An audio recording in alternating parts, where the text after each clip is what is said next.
Here in our first problem, we have which of the following explicit formulas for the geometric sequence 15.3, 0.6, 0.12. So we know that we have a geometric sequence. Now here we have the geometric sequence, and what we must remember is the geometric sequence have a common ratio. So they move by multiplication. So what we're going to do first is try to determine the common ratio here. And for that, what we have to do is always take the latest number and divide it by the prior one. Latest number divided by the prior one. So we start with 3 divided by 15, and we find 0.2.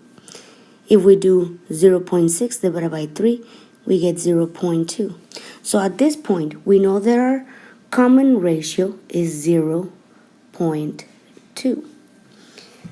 Then we need to know our first term. Well, the first term is very simple because all that it is the first number in my sequence, in this case, 15. So A1 is 15. So that tells me that 15 is my A1, my ratio is 0.2, and the other ones follow, they stay the same, A minus 1, which tells me that our answer is C. In our next problem, we have the first 4 terms in a sequence are shown here, 525, 125, 625. If the pattern continues, what would be the 7th term? So the first thing that we need to do is determine if this is a sequence that is arithmetic or geometric. The way that we can do that is we're going to try 2 things. We know that arithmetic sequences have a common difference. That means that it moves by addition, and a geometric sequence has a common ratio. It moves by multiplication. So the first thing that I'm going to do is I'm going to take this number, subtract the prior one, take this number, subtract the prior one. That way I'm going to check if it's arithmetic.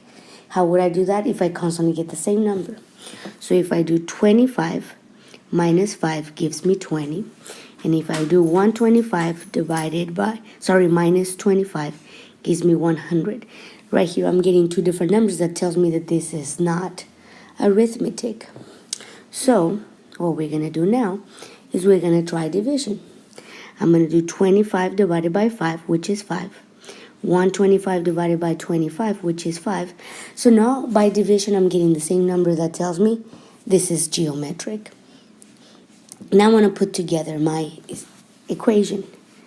So I know that the common ratio is a 5.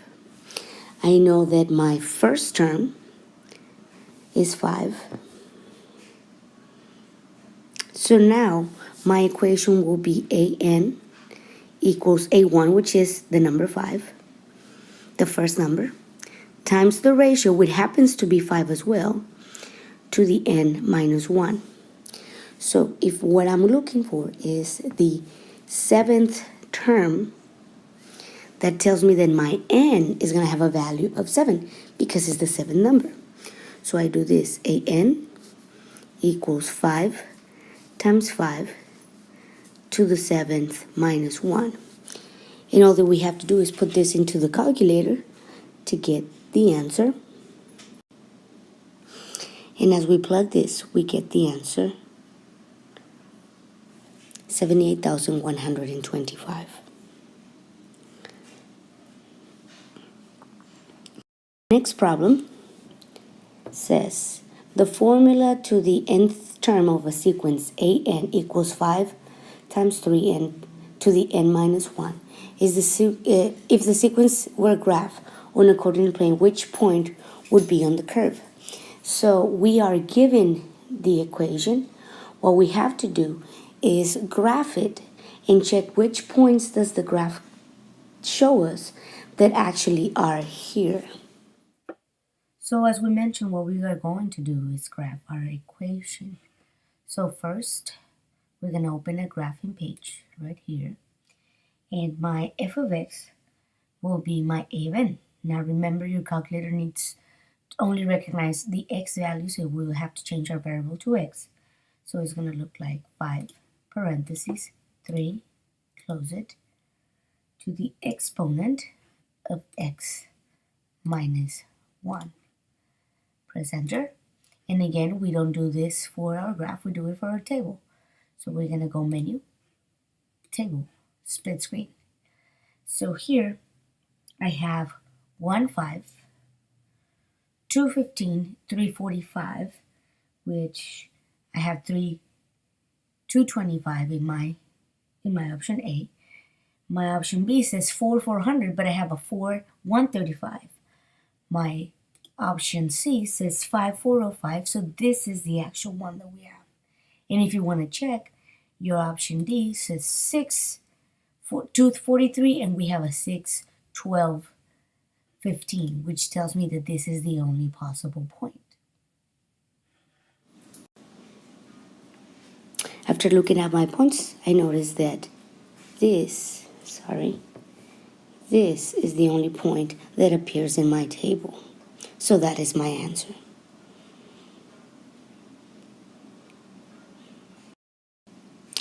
In our last problem, we have the first 6 numbers of a pattern right here. 1/3, 4/3, 3, etc. And what we are asked is which of this, if the pattern continues, which expression can be used to find the nth number of the pattern? And we have all these formulas. In this case, the easiest way to find it, since none of these formulas follow our normal sequence equations, is to actually check the tables of each one and see which table give us this, without forgetting that for us, this is our first term, our second term, third, fourth, fifth, this being our x's, this being our y's. Therefore, we're going to check the tables of every single answer. So for that, the first thing that we need to do is come to our calculator, our graphing page. And then here, we're going to put our first option, which is 2n, an equals 2n over 3. Remember, when you do this, your calculator will only recognize the variable x. That's why when we put in our equation, we're going to have to say 2x over 3.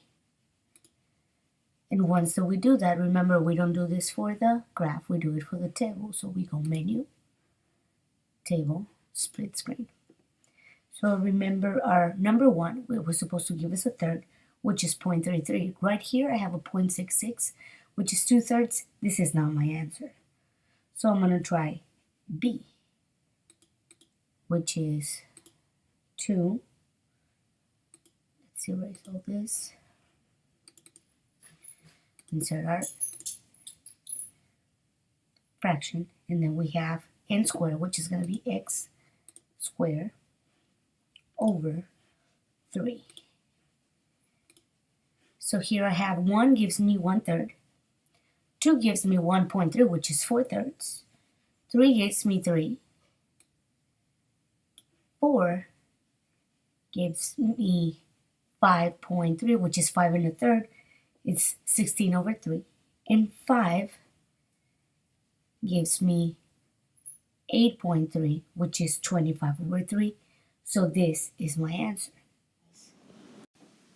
After checking in our calculator, we know that this is our answer.